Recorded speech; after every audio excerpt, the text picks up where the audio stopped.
না, আমেরিকার আমাজন বন থেকে পাওয়া নয়, জার্মানির ব্ল্যাক ফরেস্টও নয়, খোদ সুন্দরবন সংলগ্ন একটি লোকালয় থেকে ধরা পড়ে বিশালাকৃতির এ অজগরটি, যার আয়তন 20 ফুট।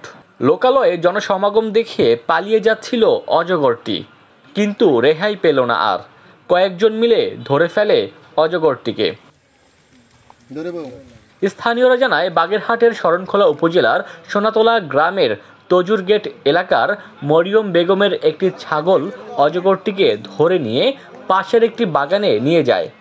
এ সময় ছাগলটির ডাক শুনে স্থানীয়রা এগিয়ে আসে। তাদের উপস্থিতি টের পেয়ে ছাগলটিকে ছেড়ে একটি ঝোপের মধ্যে লুকিয়ে পড়ে অজগরটি, কিন্তু বিধিবাম, সেখানে কট খেয়ে যায় অজগরটি। এলাকাবাসী খবর দিলে বনরক্ষীরা উপস্থিত হয়ে সাপটিকে সুন্দরবনে অবমুক্ত করে।